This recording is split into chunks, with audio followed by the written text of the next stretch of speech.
I want to welcome you to our first panel. I'm Rob Waters. First panel of the day takes the dauntingly open title of Baldwin and Political Activism.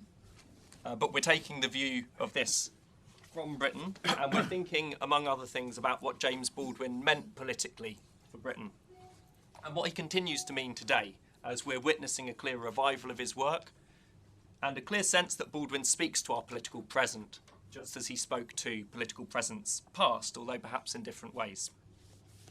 It would, of course, be a reduction to call James Baldwin a political writer, still more to call him a political activist, even while he was, at many times, both of these things and more than them.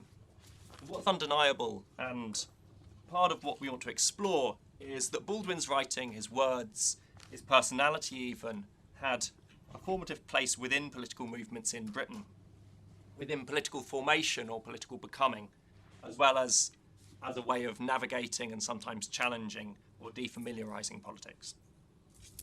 James Baldwin was, for a whole generation here in Britain, just as in the US, the voice of the civil rights movement, and his books brought that politics close and made it intimate, I think.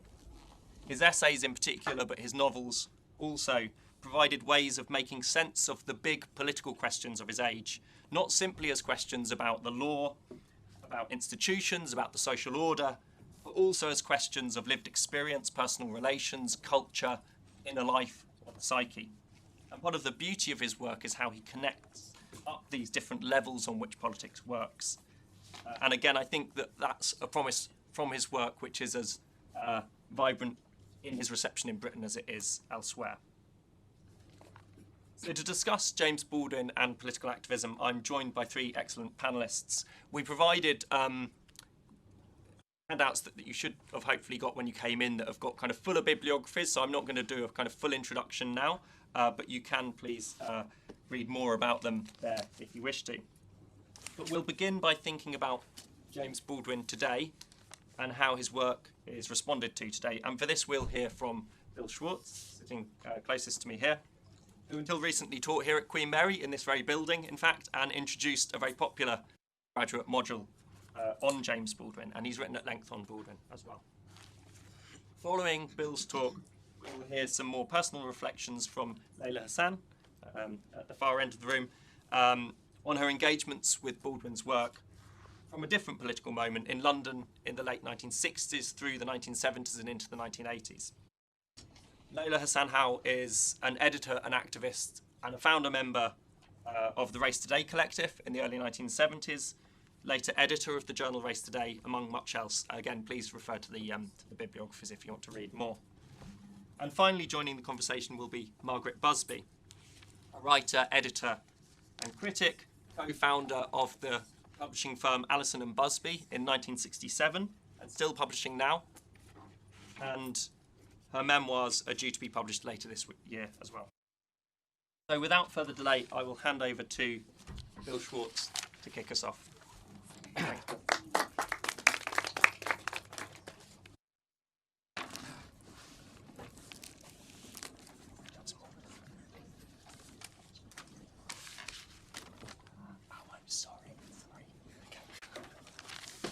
Well, my friends, here we are. 2025, and we still need to talk about James Baldwin. I'm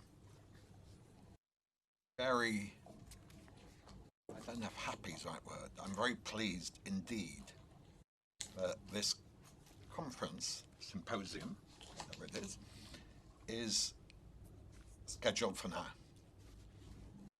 Because we have Trump, North America, already reaching unbelievable heights in a short period of time, and then that can be replicated across many European nations.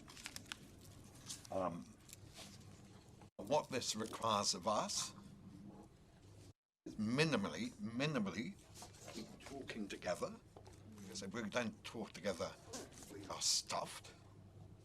And we also have to think, keep thinking. So, in a sense, my very short talk today will touch on some of those issues, really, I realised by the time I finished what I'd written, I realised what I'm addressing is how we can think about Baldwin or use Baldwin today. Let me just begin with a more personal memory, a more anecdotal. I came to Queen Mary to teach English literature in 2004, and I was determined, I don't quite know where it came from, that I was going to introduce a course on James Baldwin. I'd never taught literature before. I was teaching James Baldwin, and I was also doing courses on Carrigan writing. I hadn't taught any literature before. Jesus, I found it an absolute struggle to begin with. I really suffered greatly. But of course, the thing about Baldwin, effectively, is he kind of teaches himself. You don't need a teacher there because it's all there on the page. And then a few years later, 2007, with a dear, dear friend who has now died, Cora Kaplan, who eventually came to teach here, we organised a James Baldwin conference here. Doug was here. I was really surprised that there were barely any UK people attending conference. Yeah, the English department at Queen Mary had never seen so many black faces in a single room. They were all North American. I couldn't believe it. And there was a small handful of white folk, maybe 4 or 5. And then, Doug, I don't know if you remember this, there was also a heavy metal Norwegian. He was a lovely guy. And he came, and he loved Baldwin, he loved talking about Baldwin, and he came to some of the follow-up conferences and so on. He was terrific. But it did worry me in a sense that there were so few people from Britain. I couldn't quite understand it, but it was very good to have that interaction with really, really, really smart people, black folk from North America, including, I'd just like to mention, Cheryl Wall, who died a few years ago. And of course, the deaths begin piling up.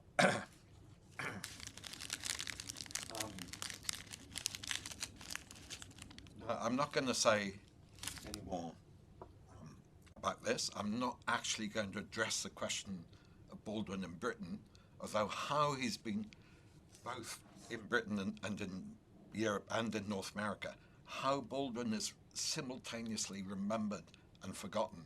I think that kind of needs someone to think about it and write something, just clarify exactly that complex process of trying to track how he operates in the present. Yeah, because it is undoubtedly the case that more or less from 1972 until the kind of end of the Obama, or the ending of the Obama presidency, it was kind of out of action in a way, or out of memory. But just in case any visitors to Mile End who don't know this part of London at all, what you can do, if you're so inclined, there's clearly some inveterate sleuths here who like to follow every bit of Baldwin's footsteps. If you get the 277 bus from just out here, it will take you to Dalston Junction, where not long ago, under the auspices partly of Margaret Busby here, Hackney put a blue plaque over the old Dalston Library to show that James Baldwin had been there. It's right next to the C.L.R. James Library. Now, this panel has been intimated, is about James Baldwin. Well, James Baldwin was active politically. He was never an activist. It's just who he wasn't, you know? He had brilliant ideas. He loved chatting to folk. He loved involving himself in campaigns and so on. And activists, he wouldn't know kind of what to do. So I think we have to rule out the sense, if we're looking for James Baldwin, the activist, I think we will go to bed without anything flourished. But if you read Baldwin's books now,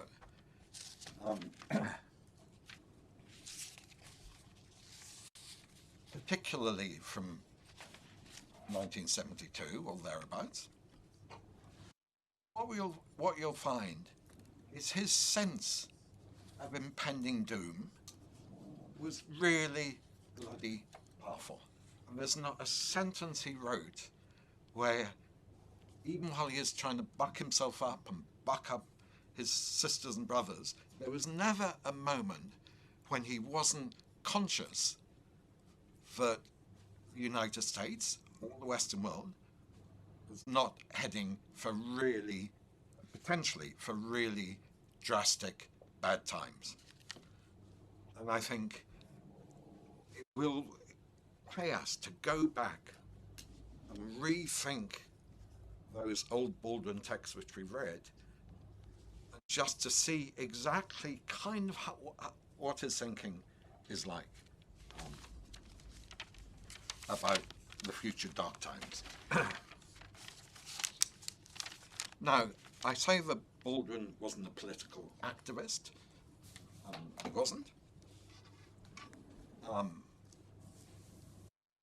But where I think he's at his most productive, you know, there's massive debate about whether this is political or not, but where he was most productive was thinking about the relationship between politics and the inner world, the inner psychic world, the interior human world. And he was always trying to think those two things together. And there were loads of times in North America, but not only, where black militants were frustrated by Baldwin's kind of seeming political indolence. And how people read that now is entirely open. I tend to give Baldwin the benefit of the doubt and think that something here politically is important for us today. And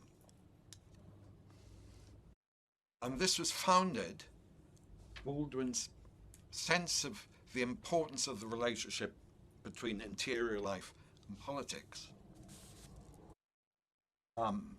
It was founded on his conviction, which was it was and is very unusual, is that what occurs in the interior life, in our deepest psychic moments, internal moments, which we are only barely aware of ourselves, that there is indeed a profound relationship between that and our political lives. Now, it's extremely difficult to actually clarify what either of these are. Yeah, what's politics and what's the interior life? It's even more difficult to think how they can work together. How can we imagine that they should work together? And indeed, people may legitimately ask the question, well, why should we put them together? I'll come back to that at the moment. So, as I don't know if people have seen Colm Tóibín's new book on James Baldwin. Tóibín is a queer Irish novelist with a long time interest in James Baldwin. He was here in 2007 for the Baldwin conference we had.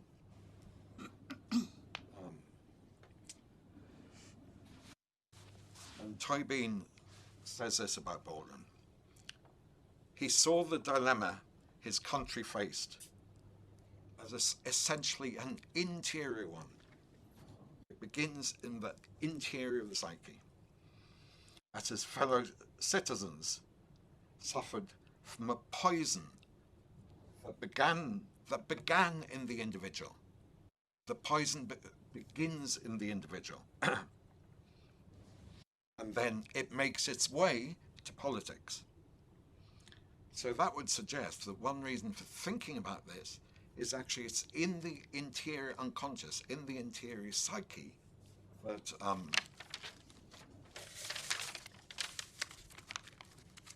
that Baldwin posed the question of the relation between the two. Now, you read, there are hundreds of books on Baldwin now. You read some of the secondary academic literature, and people talk about the soul and this, and you think, well, maybe that's legitimate because Baldwin did write in that style in some sense.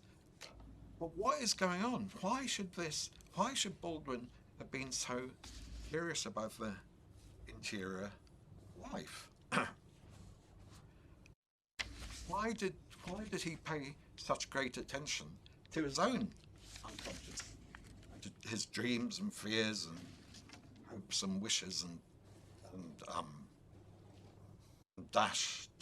sense of a dashed future? Well, I think it all looks slightly different now. It looks very different, in fact, to my mind, now that we have Trump, and when I say Trump, that's shorthand for the whole bloody associated crew, wherever they operate, tyrants, they're everywhere with them. So I just use Trump as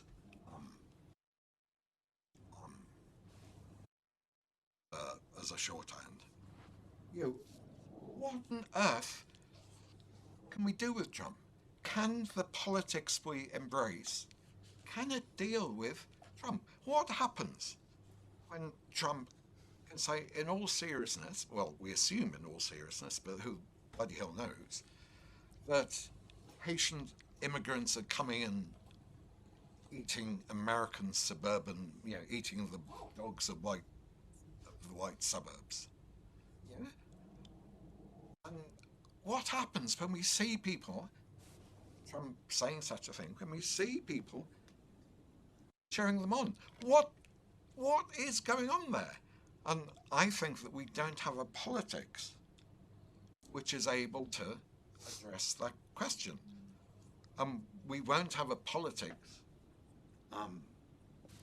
unless we find some way of trying to unravel our own interior lives and the interior lives of our friends and contemporaries.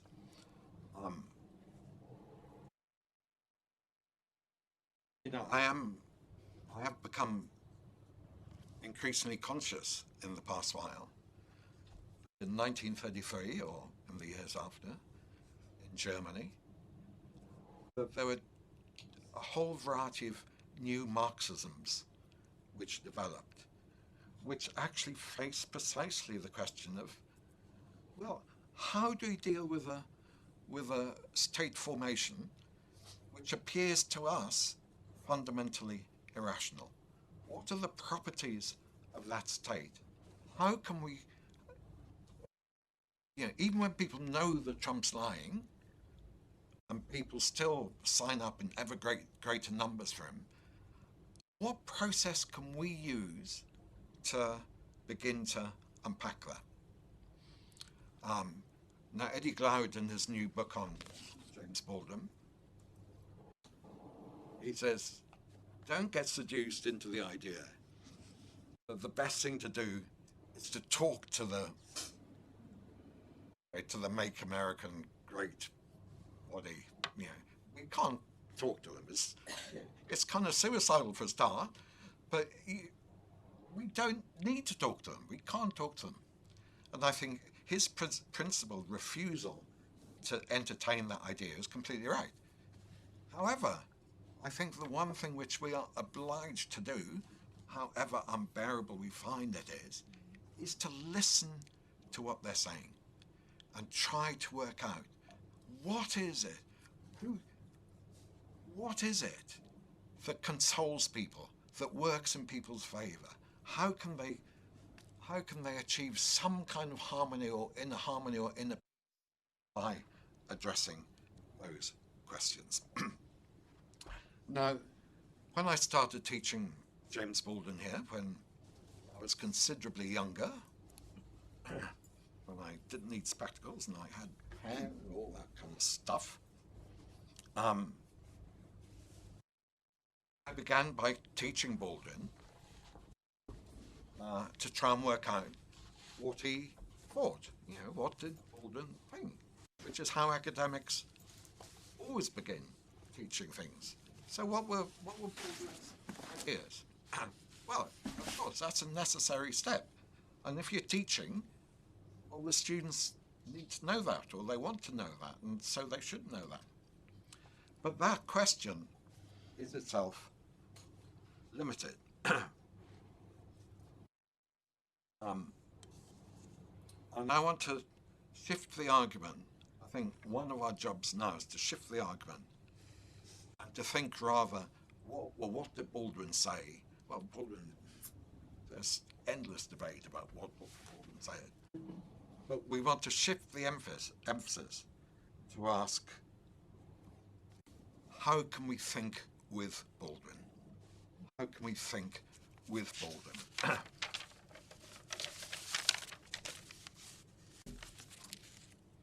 And it's that question. How much longer have I got? 10 minutes? Yeah, it's fine. We've got 5 minutes. Oh, right. I won't keep you. It's that question I want to move on to next in relation to 3 new books on James Baldwin. So Eddie Glaude, Begin Again, which came out in 2020. Do people know that book? People are being very reticent.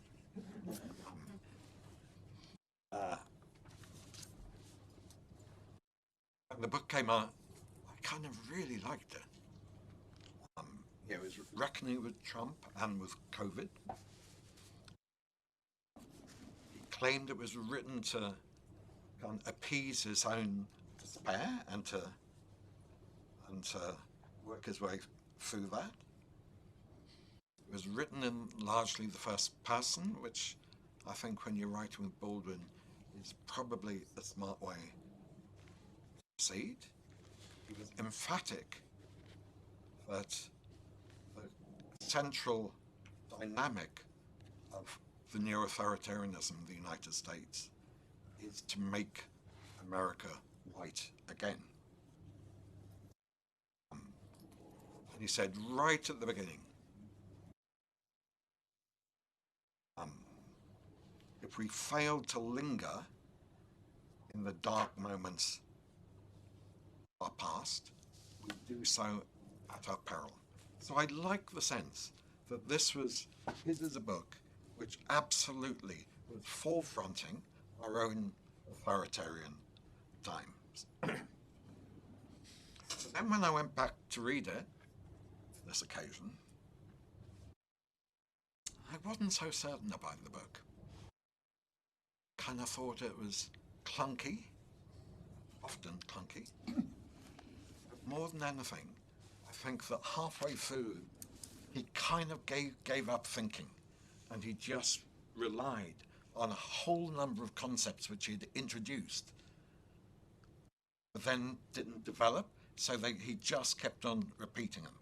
And those concepts are after times, like what happens, after authoritarianism.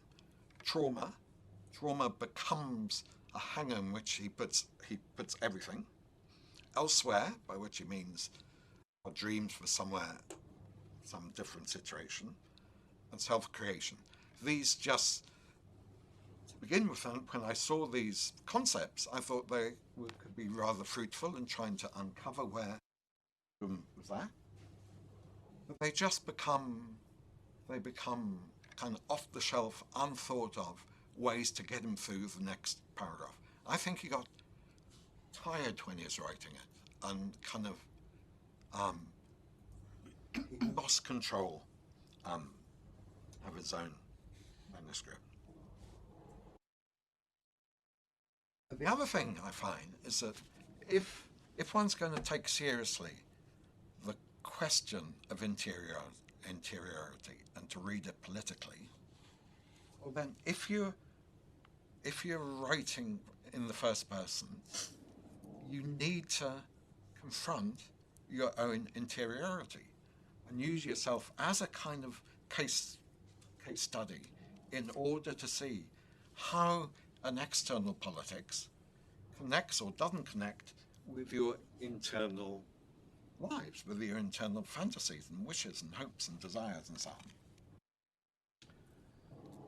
And there's a very, very interesting moment where he says, when he was younger, one of the first things which pulled him, or drew him, I should say, drew him to James Baldwin was the fact that when Eddie Glaude himself had been growing up, he had an abusive, wretched father. And when he read Baldwin talking about his stepfather, he could exactly recognize this dynamic of a kind of damaged masculinity. Actually, what he says about his relationship with his father is over in one sentence. He just says, I had a terrible time with my father. That kind of leaves all the work to be done. So when I came back and I reread this, even though there's much I like about it, I thought in the end it was a kind of, it was disappointing. And you know, it is a lesson to us all about how difficult it is to keep on thinking, you know, keep on fresh thinking. Don't rely on ideas which have been stored in the back of our minds for God knows how long. Look at the world as clearly as we can and then try and... Then Colin Toybeen, who I've mentioned before, a queer Irish writer who has spent his whole life very, very moved by Baldwin. He's a brilliant novelist. What I liked about this book was that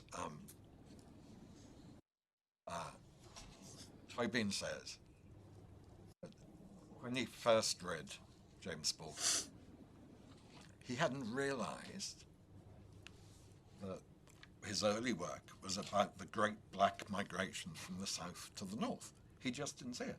Well, of course, for Toybeen, as an Irishman, also exiled from Ireland for much of the time, but with a house in Ireland, lives there and he knows the Zam. That is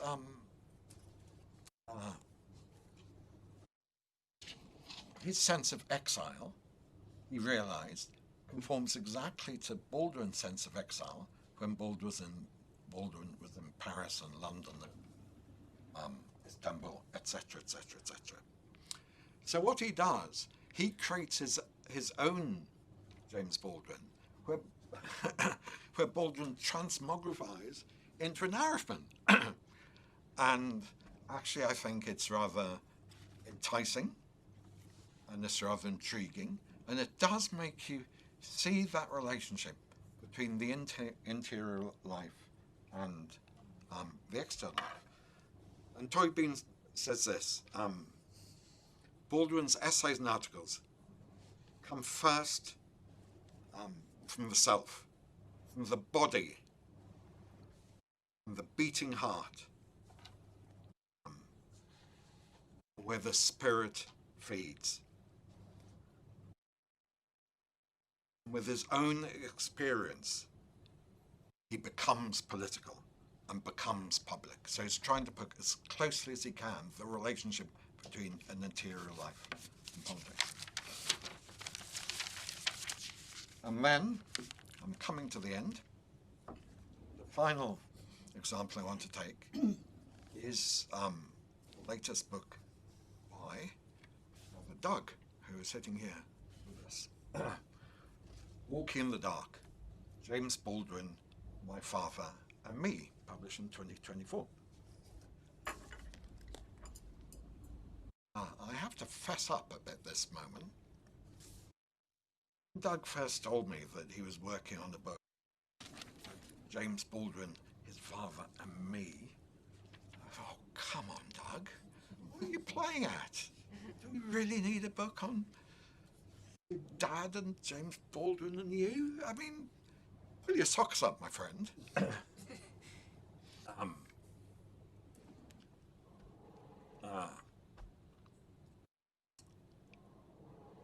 Then I thought, okay, I best read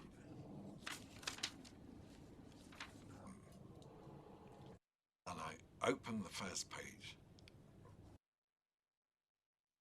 I promise you, the first page is the most arresting open to a work of non-fiction which I can remember ever reading. It whacks you straight there, and you think, what? Yeah, I was tempted to read it out to you, but this Doug story, he's sitting there.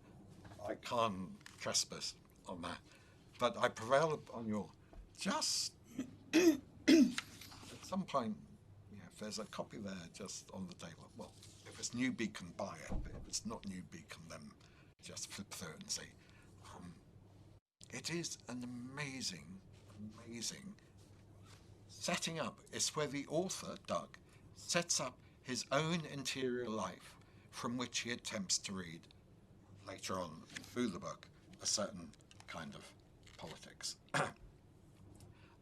What you'll find, I think this is one of the very, very few books on James Baldwin, or let me start again, one of the very, very few books on James Baldwin written by an academic which doesn't resort to academicism and abstraction.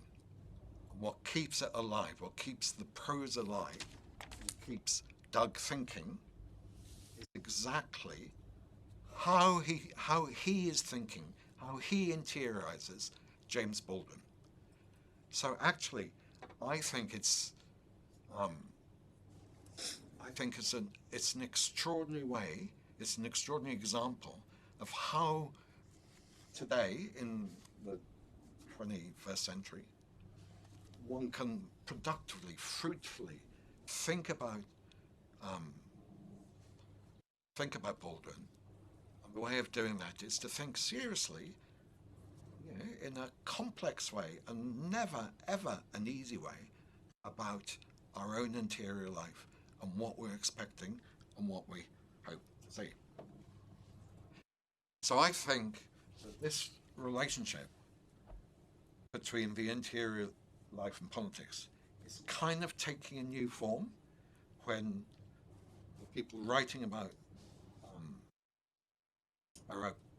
Baldwin are seriously addressing their own internal hopes and fears and how they live and how they experience things. However, it remains, even though I love the book, after the first page, which whacked me to bits, but I love the rest of the book. It still leaves open a larger question, which hopefully we can address at some point today and tomorrow. How then do we make the move from the individual, in this instance, Baldwin, Doug, or Toybeen and Doug, Eddie Gowd and Baldwin, how do we make the move from that into a larger politics? Simply close by saying, it seems to me urgent that we think of some way we can use these insights into trying to explain the predicament we're all condemned to. Thank you.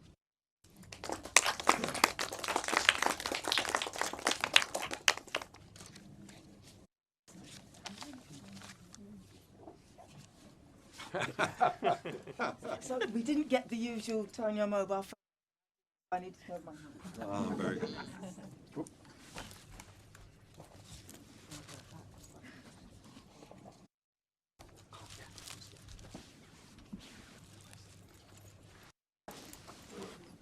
fine. Thank you.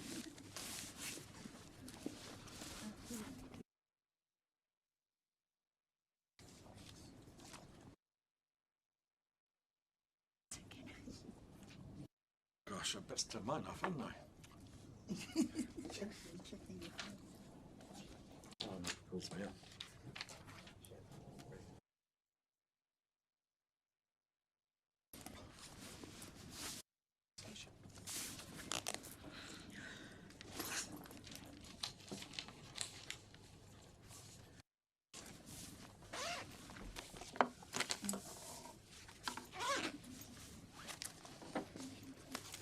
Okay, hi everybody.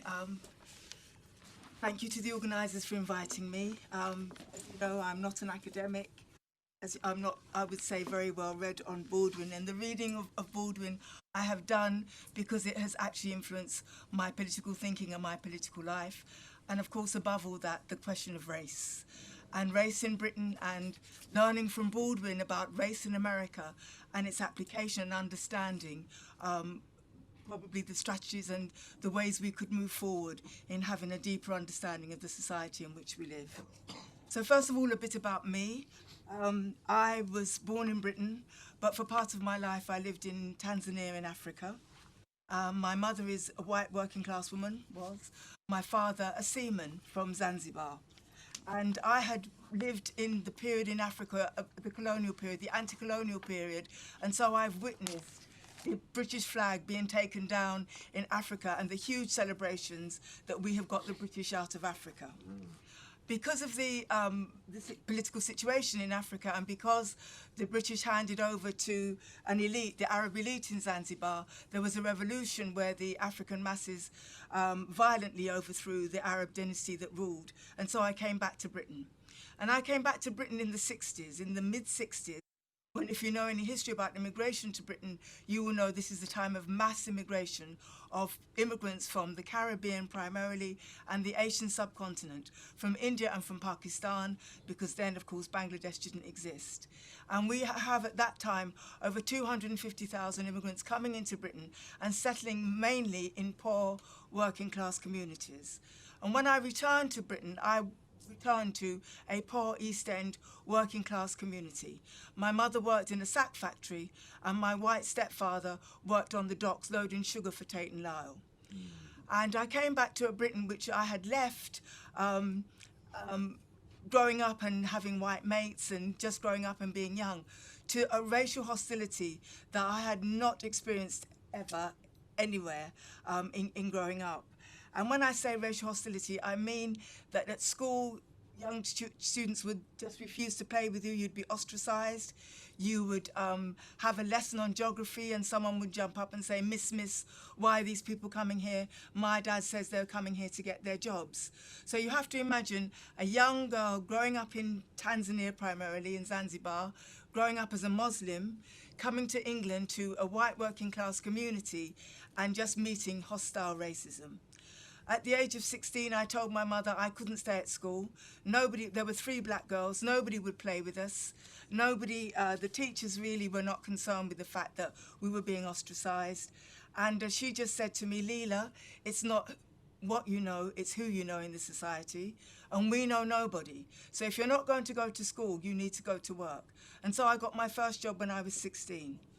And even that had to be done through a personal relationship, because at that time, it was very difficult to get a job above being a manual worker or working in the NHS if you're a young person. And so this is important because this is why I first met James Baldwin. I'm a young girl feeling extremely isolated. I've had the equivalent of a grammar school education in the colonies because, as you probably know, the colonies then, all the teachers had come from England. So we had very much a colonial education. The education I received in Zanzibar was in English, even though everybody spoke Swahili.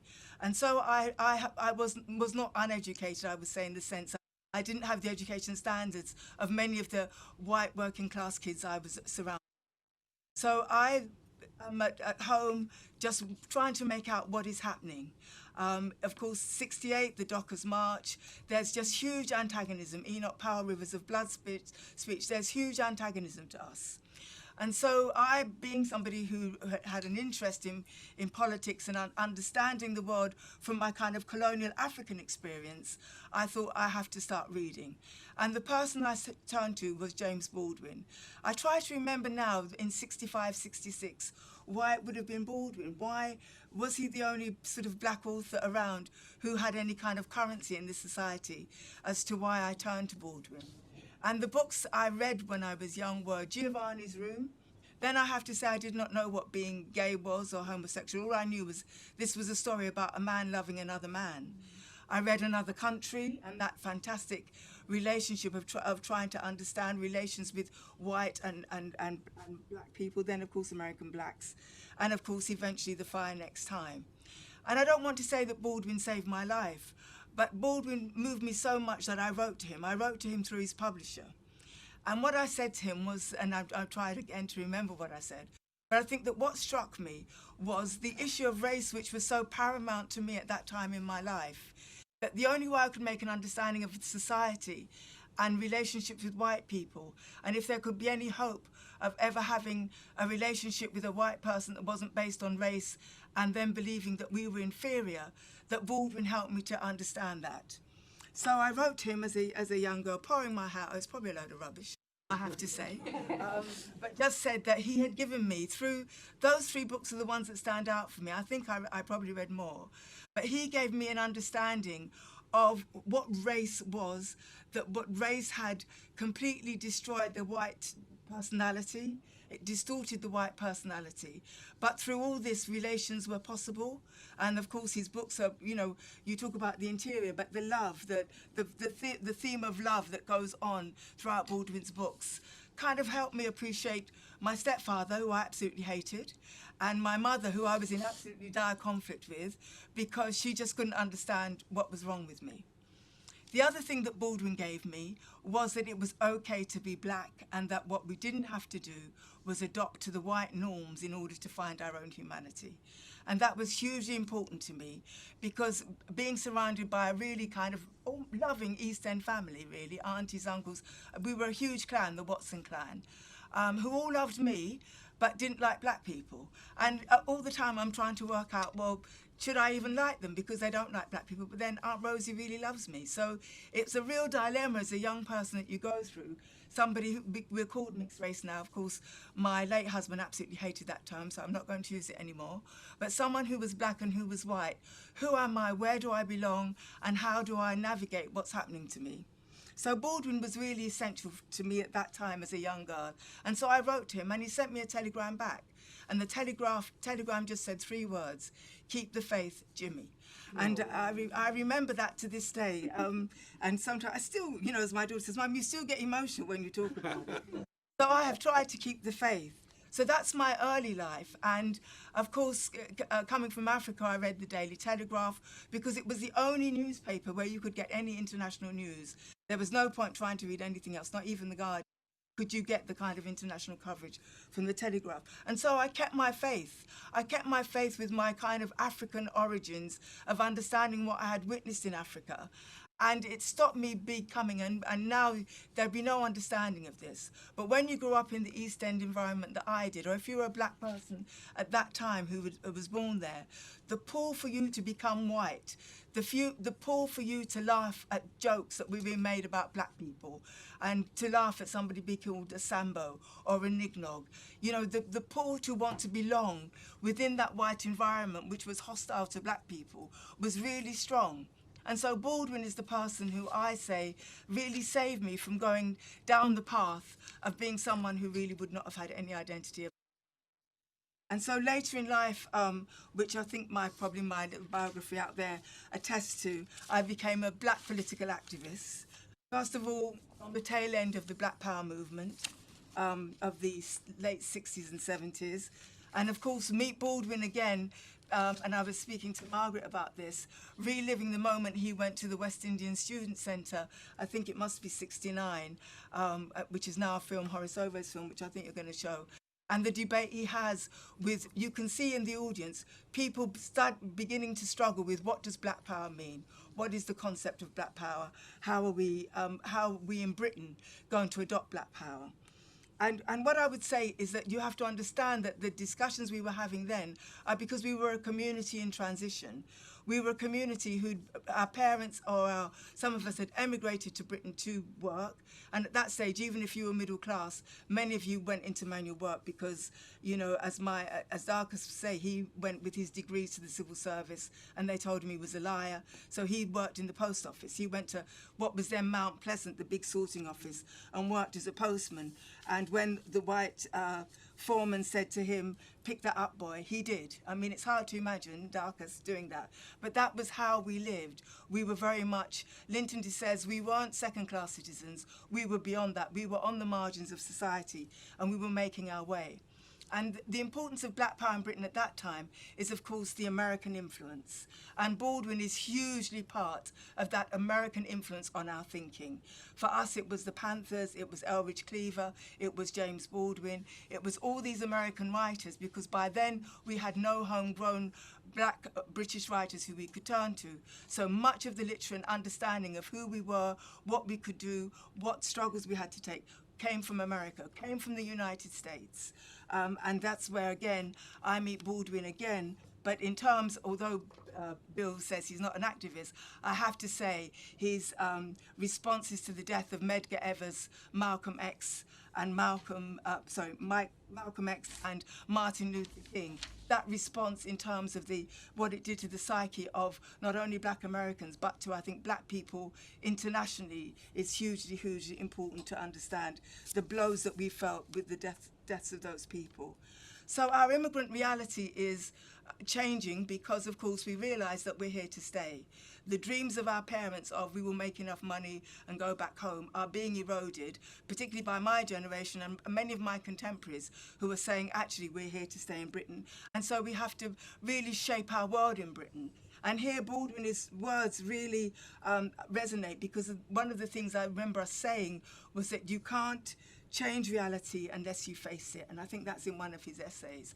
And for us, I think in that moment, it's we need to face the reality in which we live in, which is, unlike our parents, we're not going home. So we are going to stay here, and we are going to live or die in Britain because this is now our home. And it's that transition again, which I think when you read Baldwin, although it's in the American experience, it gives you a deeper understanding of. And the other thing, of course, about Baldwin and the slides that we were showing earlier, and of course this tribute here, you will see members from the British cast of Amen Crew, is that we had to establish ourselves not only politically but culturally. So we had to have our own theatre movement, we had to have our own poetry movement, our Black writers who were beginning to write, and although having difficulty and this is where the great Margaret Busby comes in, who would publish Black works. We are feeling our way in a society, realising that the view of us as second-class citizens, third-class citizens, marginal people, is something which is not acceptable to us, something which we know only it is within our hands to change. You know, Baldwin talks about the power relationships. We understood the power dynamic very, very well. We're supported by huge international movements for change at that time. And although we're living in a very pessimistic moment, and I agree with Bill, I think, you know, the movements for change are underneath. They are always underneath. And we have to try and make sure that the form in which they then come to the fore really do make real change for all of us who are involved in them. So again, you will see why are we having a tribute to Baldwin with all these speakers, and of course the British cast of the Amen Corner is there, Baldwin's famous play produced by Anton Phillips, who are there. And this is us saying we have something in this country that we are connected with in terms of culture, arts, and of course the influence of Baldwin and America is hugely, hugely important to us. I think for many of us in the Black Power movement at that time, a lot of it was a lot of sort of silly adoption of American and American ideas. But you have to imagine when you don't feel you have anything to draw on. By now, of course, we have this huge wealth of literature and knowledge of what was going on in Africa at the time. Rodney's book, How Europe Underdeveloped Africa, all of this is coming out at this time. So we're very much a community on the move. We're people who are seeking ideas.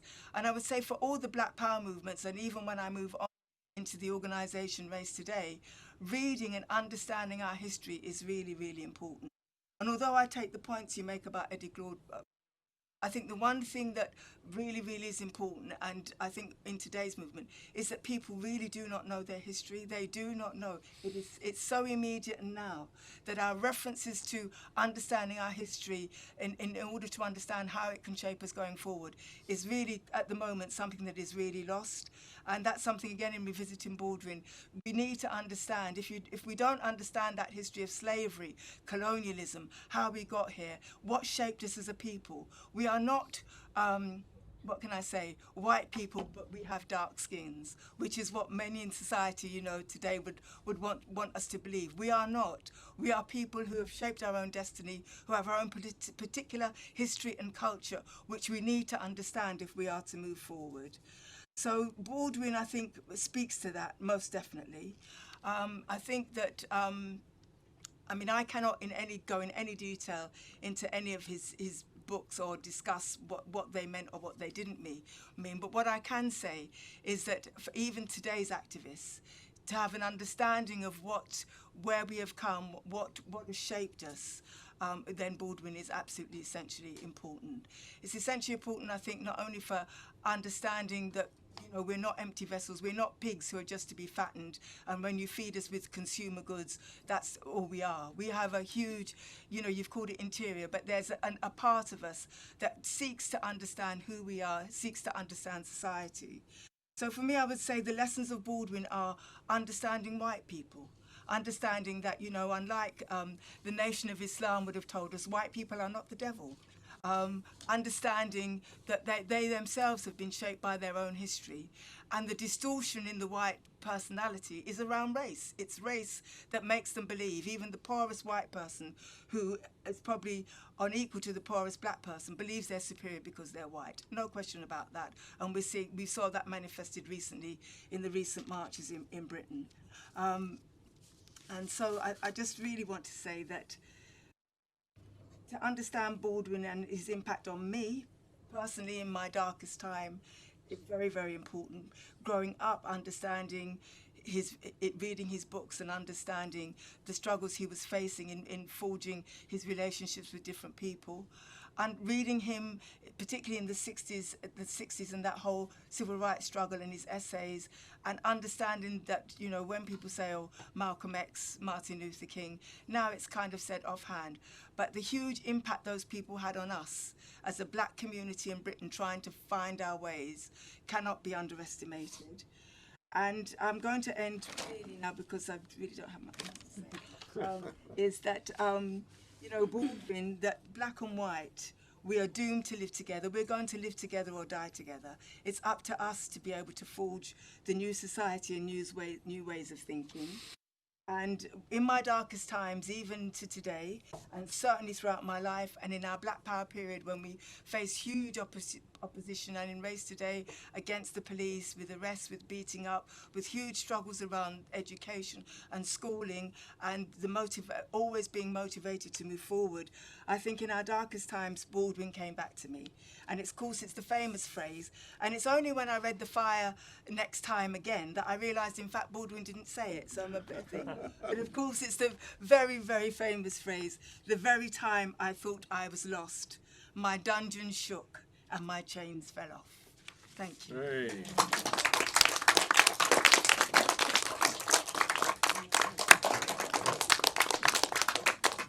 Leila. And I should say, Leila also brought us these fantastic images from that event there, a tribute to James Baldwin. Was it Lambeth? Yeah, we did it in Brixton, and just to say about that, Baldwin died at 87. We felt that we had, oh, somebody's fallen. We felt that we had to do a tribute to James Baldwin. So I called Maya personally and said, Maya, we don't have any money, but we want you to come over and do a tribute to James Baldwin. And she said, absolutely, but you've got to put me up in a hotel, which was in Knightsbridge, I have to say. I like whiskey, so you have to make sure there's some whiskey and pay my fare, but don't worry about a fee. And at that time, Maya Angelou was a huge, huge artist and writer. So she came and did this fantastic show for us there. And also, of course, we had James Baldwin's brother there, David, and there he is, and Linton Kwesi Johnson, who was there. And that woman there is one of James Baldwin's closest friends, a lady called Florence Alexis, who lived in Paris. So all of these people gladly came for no money. And of course, Darcus, who there is reading Baldwin. So we had this big event. But the story of this event is, it was so popular, and at that time there was no health and safety. So we just advertised we were having a tribute to Baldwin, and hundreds of people turned up. So many people that we couldn't get them into Lambeth Town Hall. And Lambeth Town Hall at that time held about 400, and we couldn't get them in. So we closed the doors and we locked Maya Angelou out. So, because we, pandemonium. So we said, well, we can't let anybody else in, so we closed the doors quickly. And then somebody came running up to me and said, Leila, we've locked Maya Angelou, she's out there. So we got... Maya came in and she told me off. She just said to me, what do you think you're doing? And she said, you're flapping around, you are a black woman, and when you're a black woman, you take some deep breaths and you just deal with it. I said, it's all gone pear-shaped, Maya, it's just chaos. And she just kind of centered me again. So yeah, so that's the story, and of course that's the cast of Amen Corner. You remember, you can see Carmen Munro there. The story of how we got these photographs in the last 2 days is another story. This is organised by a black organisation. And that's how we organised our tribute to James in Brixton in '88. Wow.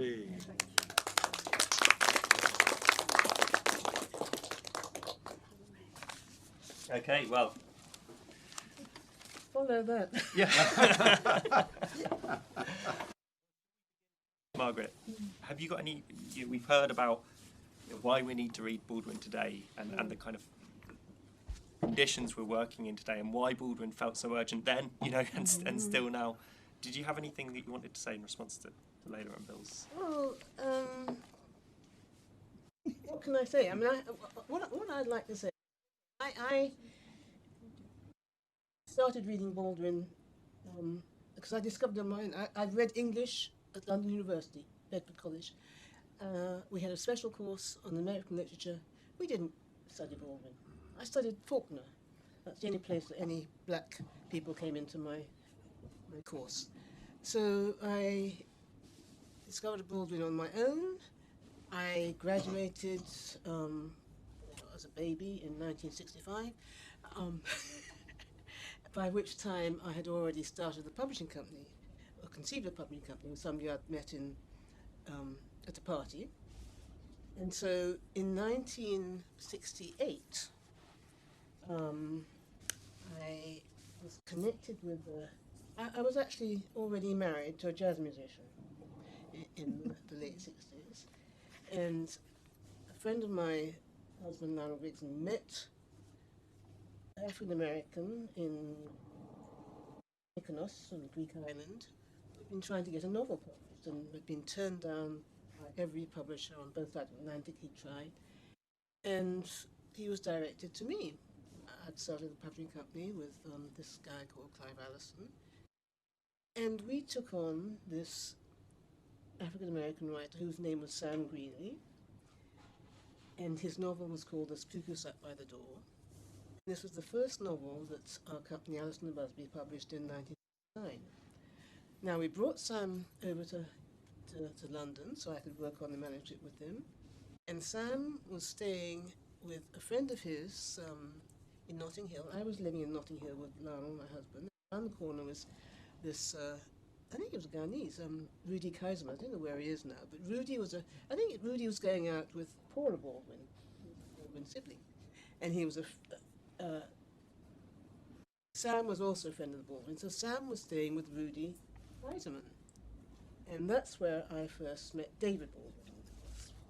It was the musical collection. I've got photographs with David, my late ex-husband, various other musicians.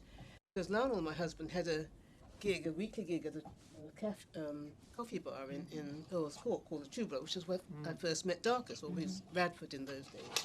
So it would have been about 1960 with David Baldwin, Freddie Redd, an American pianist, bass player, John Hartley's gone, Paul Saxophonist, he's gone, Spike Wells, drummer. And it was through David Baldwin that I met James. And I can't say that he was a close friend, but the impact of his writing followed me. And it was through the 70s and 80s that I was obviously still in touch with David as a friend, and David was also a big jazz fan. I think he worked behind the bar in Mikkel's in a jazz club in New York. So the connections with David continued, and the connections with James started. I think when you refer to the plaque in Dalston, and when that was being put up, was it last year? Earlier this year, I think. Outside the CLR James Library or nearby. I looked up in Old House and I found that in 1978 I'd gone to an event at a friend's house. It was actually releasing Ngugi and other political prisoners in Kenya, at which James Baldwin had been a guest speaker. So it was from 78. There were other things. In fact, there's a photograph on the internet that goes around me, my cousin Moira Stewart, and James. And I think that was at some event in the late, I think it was when he was going to be on a television program. I think it was a Frank Delaney show, and that would have been, I don't know, early 80s or late 70s. So there are various points I was meeting him in the 70s and the 80s.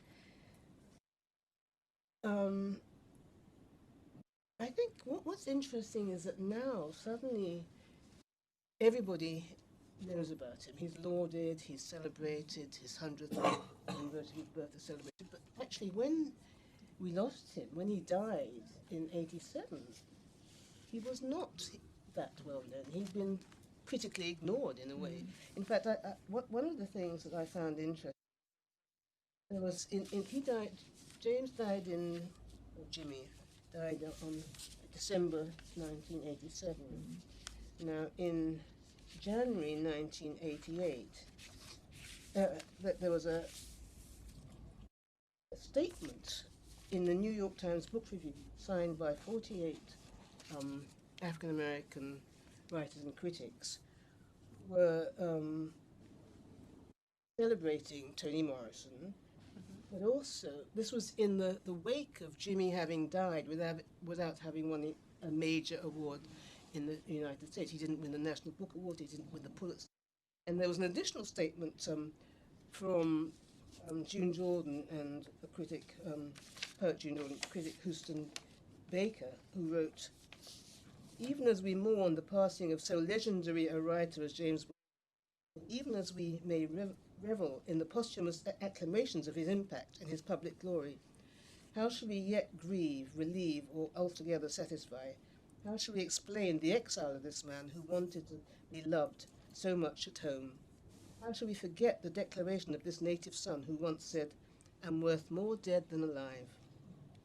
Celebrity is not a serious embrace." I'll go on reading, it's actually quite long. "It's a fact that James Baldwin, celebrated worldwide and posthumously designated as immortal and as the conscious of his generation, it's a fact that Baldwin never received the honor of those keystones to the canon of American literature, the National Book Award and the Pulitzer Prize, never. And so we have buried this native son, Jimmy Baldwin, with a grief that goes beyond our sorrow at his death. We also grieve for every black artist who survives him in this freedom land. We grieve because we cannot yet assure that such shame, such national neglect will not occur again and then again." And that's why they're trying to praise Toni Morrison, because at that point she had won no major award. And so her first novel, Blue Star, was published in 1970, so we're now in 1988 and she's won nothing. And throughout she has persisted in the task of calling her beloved, which was not beloved. She has insisted on the subjects of her sorrowing concern, my people, which are not my people.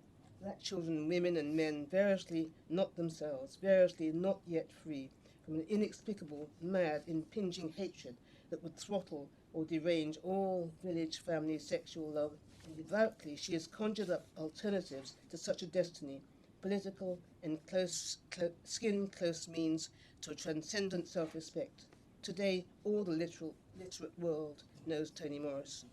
Well, that's what they said in 1988 in this statement in the New York Times Book Review. But actually, in 1988, Toni was over here to promote the UK edition of Beloved. And she was doing various things around the country, and there was a television program that was going to have me and Toni on talking about publishing because she had been an editor. And at the last minute, they dropped the item. Why was that? Because they decided Toni wasn't well enough known. So, because she hadn't won the major award. And so there was a young filmmaker called Sindhamini Bridgewell, who had just finished her film training. Toni had an hour free in her schedule, so I didn't have time to reread her books. And we did an interview with Toni Morrison. And she went on a couple of months later to win the Pulitzer Prize. I think we sold the interview back to Channel 4. It might have been the Bandung in 1988. And then Toni went on, she won the Pulitzer Prize. She won, but that's how recent her fame was. And even in 1993, when she won the Nobel Prize, I remember somebody from the national newspaper, who I won't shame by naming, said to me, Toni Morrison, who's he? Ooh. So this whole thing of fame coming very belatedly, and then suddenly everybody always knew who Toni Morrison was, always knew who James Baldwin was. I think it's something we should address in our relations with writers who are with us still, not wait for decades to pass before we recognize how much they are. So that's what I take from what Jimmy had to go through. And I was trying to find some relevant quotes, and here are one or two. There's one found next time. Love was something. It came up quite often, and love wasn't just some bland, passive thing. Love takes off the masks we fear we cannot live without, and know we cannot live within. That was from Found Next Time. And here's another one. An artist is here not to give you answers, but to ask you questions. This is from an interview in The Black Scholar. And this is from a 1973 interview in Mohammed Speaks. Baldwin said, I don't have any coherent political ideology, nothing very doctrinaire.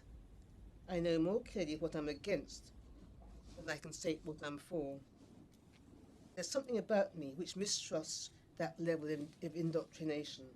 The danger of trying to indoctrinate a population is that you then cease to listen to them. And here's another one. This is from Nobody Knows My Name. It's a terrible and inexorable law that one cannot deny the humanity of another without diminishing one's own. In the face of one's victim, one sees oneself.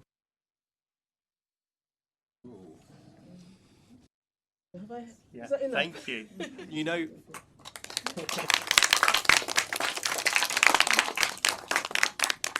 I made a mistake when I introduced memoirs are coming out later this year, and actually it's my collected writings, but it makes me think that the memoirs should be coming out. This is okay. I mean, there's a lot to go into. This memorial in '88, was that the only one that you know of that happened in the UK? That's the only one. I mean, it's interesting that we have that point by the late 80s when Baldwin appears to have been forgotten or not the face that he was in the early 60s, not the voice of the civil rights movement. And yet now we are certainly witnessing this revival of interest in his work. And Bill talked from, a lot of new stuff that's coming out on Baldwin. I wondered whether we might think about, to what extent this is the same James Baldwin that we're seeing now, and what feels different about the Baldwin that has come back to us now, in the UK, but in the UK as well. If anyone wants to. Bill.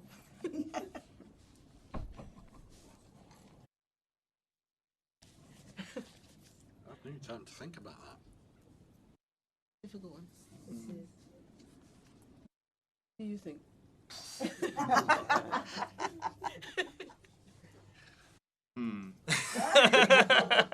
It was easier when I was out.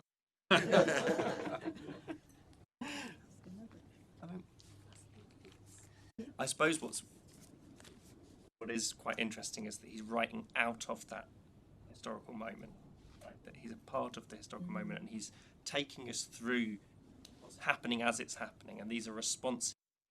As you know, everybody knows that they're characters in everybody's life. You know, Malcolm, Medgar, Martin, and even when he goes back, it's to his father, and now we're kind of living with that another historical moment in the present that we just don't have. It comes to us kind of partly as history, if you see what I mean. And I suppose one thing I wondered about was Doug was saying at the beginning, you know, we can have James Baldwin mugs, and I'll bet James Baldwin pillows, and like to what extent there's a kind of extraction of lines from Baldwin compared to that kind of embedded sense of him as a historical figure that was present then.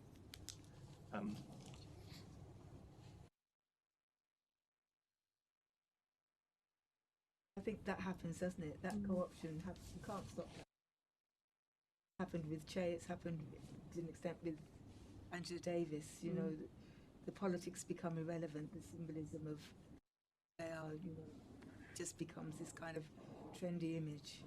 I don't know, I mean, about Baldwin, one would hope that in order to understand Baldwin, you have to read him. Once you see the image, there's something you've got to read. To get a deeper understanding. I mean, for me, the impact, the way he talks about the relationships with black and white people, I just always, to me, it's something I go back to and I think about. Because it's so easy now, isn't it, to take sides and be superficial about what he meant. You know, that deeper understanding. But I don't think you can stop, you know, the fact that he's going to be on pillowcases. Look at Malcolm. I mean, Malcolm's everybody's best friend. I mean, anyone what Malcolm X stood for. Angela Davis just said, because somebody asked her that question, and she said it doesn't matter that, you know, you can't lament the fact that people get co-opted in this way by mainstream society. She doesn't think that that's necessarily a bad thing. At least people know the name. At least they know the name. Sorry. Can I just ask a tiny little question? Talked about, I was so moved when you were talking, you talked about how Baldwin sent you a telegram. You know, keep it up. Keep the faith. Keep the faith, Jimmy.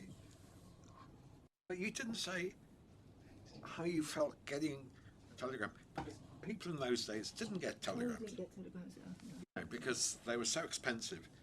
And you must have gone to the door, you know, opened the door of the postman, whatever. Opened it up.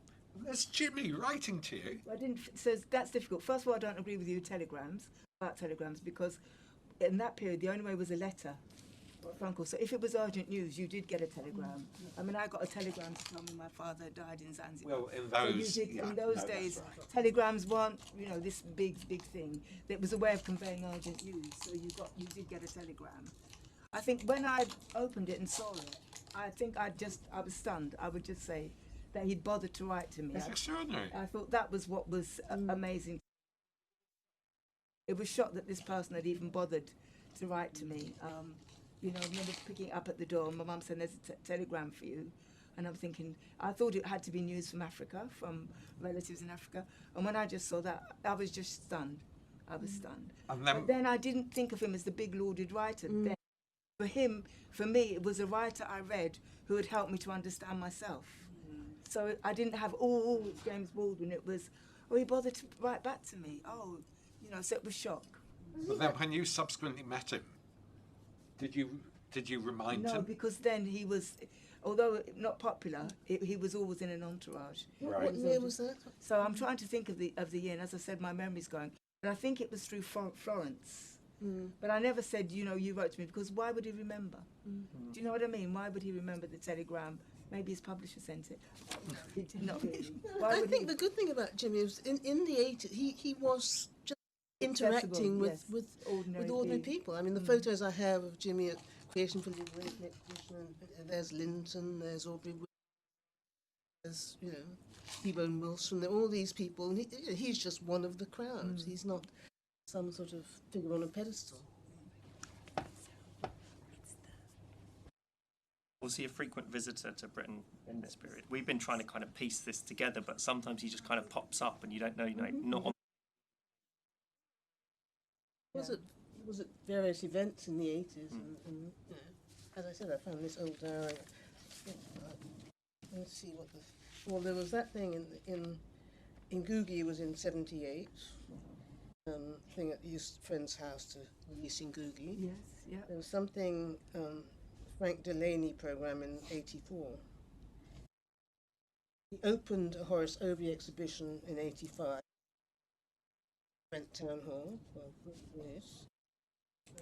I've got something about the Groucho Club. '85. Which club? Groucho. Groucho Club, it says. James Baldwin Groucho. Maybe I was meeting him at the Groucho Club. No, but the Groucho Club wasn't a big deal. You know, I was invited to be part of the startup of that, but I didn't do it. You know, and then other things, you know, David Baldwin. But so, and there's the Amen Corner. So he, you know, throughout the 80s, he was doing different Coming events over, in London. He's from your diaries. Is that how you're getting Oh, the yeah. right? Yeah. I can tell you the exact date. You know, a friend's house was 21st of March, 1978. Talking about Ngugi being in prison for days. An interesting. It's a different one to the one we get the James Baldwin that we get through, you know, our digitised newspapers, and we can search, and he was there being interviewed by the Daily Mail or the Times or the Guardian, and we don't see that other side that's moving through other networks that are just not in the papers, not reported on in the same way. I don't think that event was reported on anywhere. No, we I would don't. have just, that was how it was then. The black community would organise these events and, you know. But It nobody- cost £3 to get in there. Yes, I saw I laughed at that. But, you know, we did, that's what I'm saying, being on the margins of society as we were then, we had to do things for ourselves. But the mainstream media completely ignored us. I mean, we The Black Book Fair was something, again, that was important in that era. 1982 and 1995. And, you know, bringing all these international writers and playwrights with no recognition anywhere happening. Yeah. I think we're still to have something on the Black Book Fair to remember it, you know, other than what came out of the people involved with it at the time. Something that I've always been curious about, Leila, you said about reading Baldwin when you were involved in the kind of tail end of the Black Power, and named, you know, those other writers that, you know, if you read people talking about that period, or if you find the bookstores or the libraries and various, Baldwin is always there. But so, as you said, is Cleaver, and so are these, and so is Malcolm X. And I wondered firstly, you know, like how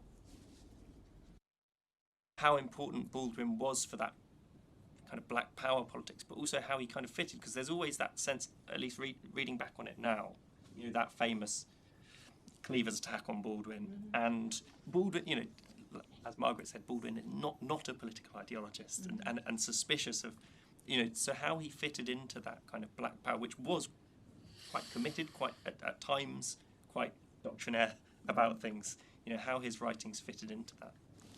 So the thing about the Black Power movement was we had a hunger. We had a hunger to read anything that was written by a black person.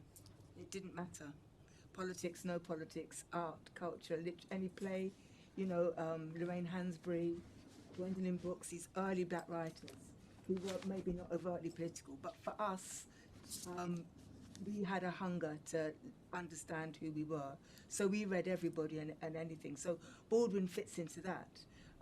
Not that, you know, we wanted to find politics in Baldwin to motivate us. We wanted to understand ourselves, understand our history.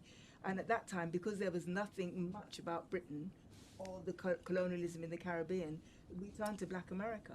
So that's how we get into, you know, that was understanding, and understanding people who had the history of slavery And for us, because of civil rights and that whole movement, were trying to reshape America and reshape their own reality. And Baldwin comes in that understanding of who are the people we can read to get an understanding. The other almost Bibles were Black Jacobins by C.L.R. James, Minty Alley. I mean, we read novels as well as political tomes because all of that contributed to our understanding of who we were and where we had to go. The Baldwin was Baldwin as a novelist. You mentioned that your first Giovanni's Room. Another country at the two, I remember. What is it? One imagines people kind of wielding the fire next time, and Yes, you know. no, not at all. Yeah. Yeah, I think another country as well. Huge impact on me. It's interesting that of that generation, you know, there isn't a revival of Eldridge Cleaver's. You know, that Baldwin continues to seem to speak in a way that others of that generation, which were equally kind of powerful on the bookshelf and in those spaces, have kind of not felt more out of time. Well, Baldwin was a writer. I think that's the difference, isn't it? Another writer was Richard Wright. Oh who- yes, who of course. Came Oh through yeah, that era was huge. and- Yes, yeah. I mean, in fact, interesting. Yes. I was going to Paris from the 60s for the next 30 years, and Ellen Wright, Richard Wright's widow, became a friend as a Jew writer. And I was helping Ellen place her publishing companies, but that sort of falling out between Baldwin and Wright is kind of interesting. Yeah, It was Richard Wright. in that that's true. it was almost in that era where you had one prominent black writer at a time, and it was Baldwin, it was Wright, then it had to become Baldwin. And I'm not sure. I mean, I don't think Baldwin actually fell out with Wright in the way that it's depicted. Still respected him. How did Wright feel about it? I think Wright was more scathed by it. Yeah. Okay, we've got about 15 minutes, 20 minutes left, so I want to have time to bring people in the audience. So, has anybody got questions? Hi. My question is directed at Leila, and it's in response to a statement that Bill made during your address. You said on numerous occasions that that James Baldwin is not a political activist, which I find quite incongruous with his work. And Sorry, could you just a little bit louder so that we can... all right, okay. So my question is for Leila, but then of course it's in response to, well, the question is for Leila, and it's directed at a statement that Bill made during his address that James Baldwin is not a political activist, which is incongruous with my encounter with his work, and especially with his work during the civil rights movement, and of course to the UK. And of course, when you were speaking, Leila, I was moved, and I was moved by your engagement with Baldwin's work, but more importantly, the impact of Baldwin's work on me. And I don't know, I'm just really, that statement irked me.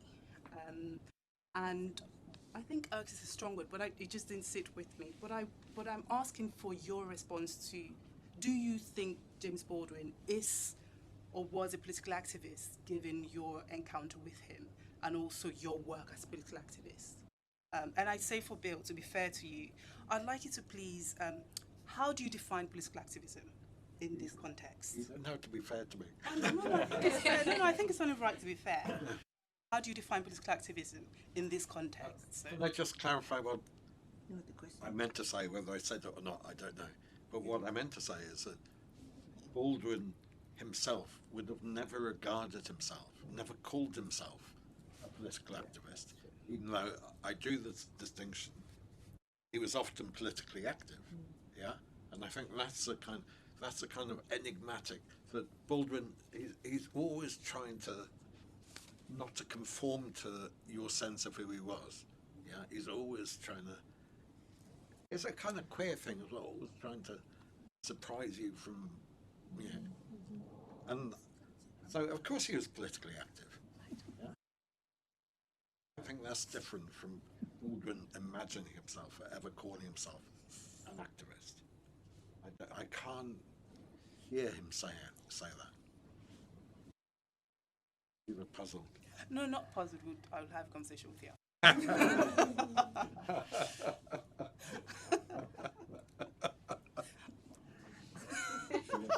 No, so I think Bill's right. He was politically active. I mean, I call myself an activist because I have devoted much of my life to activism. Baldwin devoted himself to being a writer. Yeah. I think that's the, you know. I think. That's Sorry. it. But he most definitely was politically active. It's impossible not to know and read and understand. Of course, he was politically active, absolutely, and understood politics and understood race in America in a way I don't think anybody has equalled. He's writing on race and understanding what racism has done to white people. But there's no writer in the world that does it like Baldwin. Come on, don't feel you have to finish. No. I think it's just about who defines how people are defined versus how they're defined absolutely. themselves. And the import of definitions. Because I mean, when you said it, you said it, and I think we all have things that sort of ignite and just sort of goes off in our mind. With you, Sarah, that was going to be my question. Was it? That two-part question you had, that's what I was going to ask, so thank you. Yeah, because, and I think that there is a title we give ourselves, a way we define our, and there are ways in which other people define our works and which they define it. And then there's also a third element, how other people are reading these definitions, and I thought it was important to sort of raise that, given today's society, when there is, dissent is not always encouraged. And yes, James Baldwin was a dissenter, but he was also, I see him as an activist, but, anyway. But I think there's also that thing about Baldwin would never, of course, deny that there's a front line and there's a need for a political, and he talks about this in his own guilt about not going back at times, not knowing that people are out there dying, going to prison, being killed, and that is the front line of that political struggle. But also his writing is about trying to expand the conception of where politics is. So I do apologise. After Leila, there we go. Expanding that conception of where politics happens or where the struggle has to happen, as well as and on top of. And I kind of see that as where was Baldwin most active politically wasn't sitting in at lunch counters or marching. It's a different kind of politics that he was insisting as part of confronting that racial order at that time.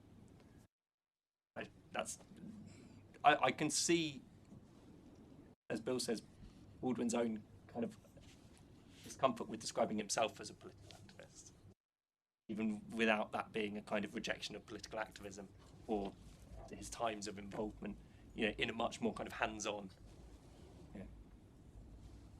Anyway, let's. Yes. Thank you all very much. My daughter During the lecture, because I grew up in Gloucester, very sort of the sort of racism that you talked about, very centre to the sort of condition of life there. And I remember reading, my sister had Another Country, and I read it. Didn't understand a lot, but there's certain sort of fundamentals that I understood. Was the struggle to define oneself outside of the context within society and structured us, but to find something that was specific, unique to our own well. I was asked to write something, and I was in a school. I think there were two children from the class, one of them, and the racism was just sort of something. I wrote something, and for some reason I started, the little that I could remember from the book, citing some of the things that Baldwin had written in the country. And for the first time, she took me seriously. And I mean, it was difficult. And I still have an depth of gratitude to James Baldwin, because he helped me to define myself. and to think that I could have a space for myself outside of a sort of racialized construction. And it was interesting when you said that Baldwin didn't talk so much about it, or was conscious of not being as involved as if others felt that he should have been in America. But all the major events, he was there, and yeah, I just have this. Ever so often, I go back to reading him, and I'm reading another country, and I'm learning something new, and I'm trying to make a temporary space that and I mean, I don't know. I can't. I don't connection with how people see Baldwin. Well, not how people. I don't have a sense that a lot of young black kids know so much about James Baldwin as, say, my generation did, because maybe that space has moved on and people are writing about race in different ways. I don't know how, if you have any connection with the contemporary, with now and then, in the connections that we make, we draw Baldwin back into. I don't know if that makes sense. So, I mean, right now, Baldwin is, there's quite a lot about Baldwin everywhere. For people who know, No, even for people who don't know. Okay. I mean, his name is now coming back up again. Radio 4 did a beautiful adaptation of Giovanni's Room.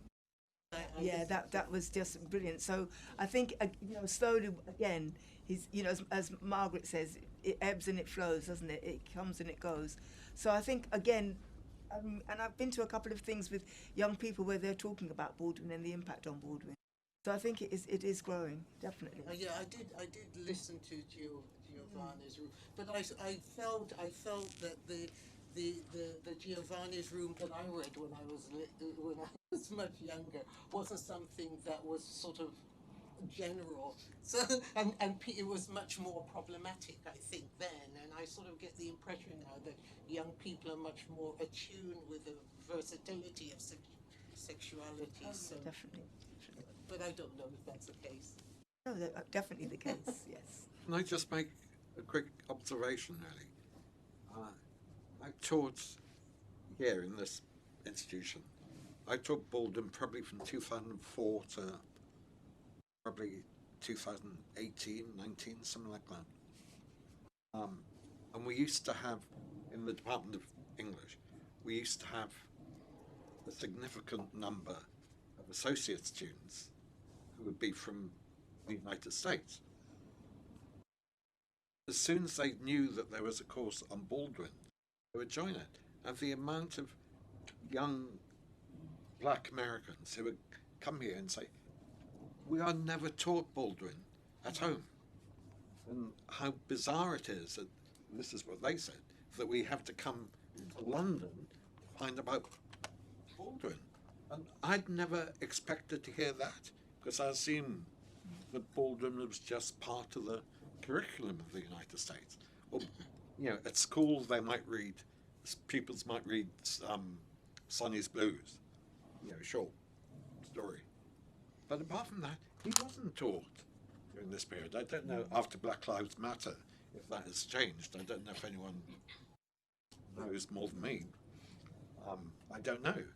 But it's perplexing that. I never quite grasped it. That's typical though, isn't it? When you have to kind of go away to learn about your own stuff in another country. It's the same with Black British literature. We had to go to America. Americans were putting it on their curriculum. I was just going to also add that, with the current climate, I can imagine that James Baldwin definitely won't be studied in American schools, universities. Abolition of EDI. Yeah. I just can't imagine young people reading classroom. And the banning of books as well. I mean, And the they're banning banning Toni Morrison.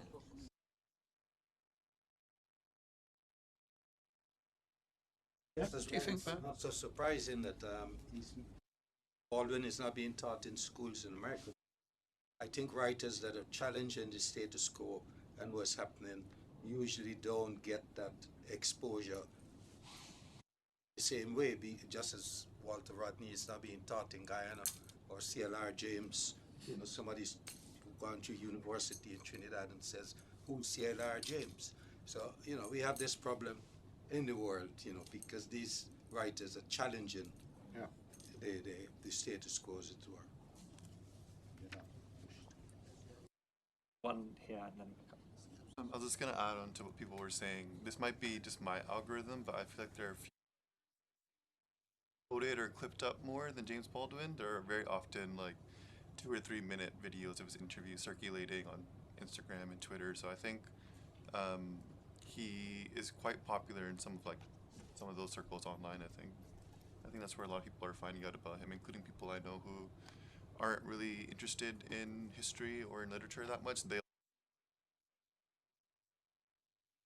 It's interesting if it goes that way, because that's the thing that's quite interesting. Everyone might have been walking around with Baldwin in their pocket as a book, and now it's the visual Baldwin, the oratory Baldwin that we encounter, through social media.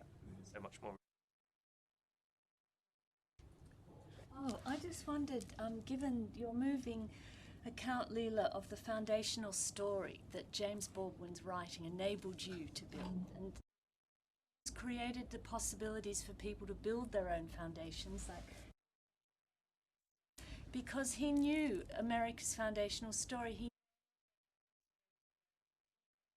And he described that as, we've made a legend of a massacre, a narrative designed to reassure us that no crime was committed.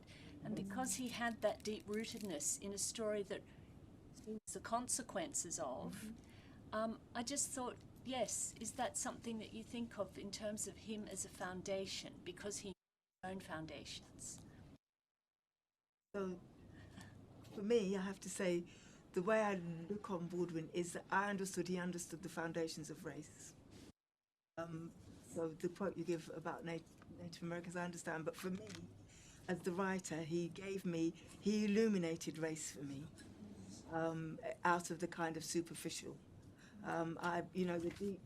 The deep impact it has on people's psyche, the deep impact it has on shaping a personality, what race does to people, not only to white people, but to black people, how race has shaped us as well in our response to how we live. So the foundation for me, for Baldwin, has been that deep connection to the impact of race on white and black people. Got time for one more if anyone would like to.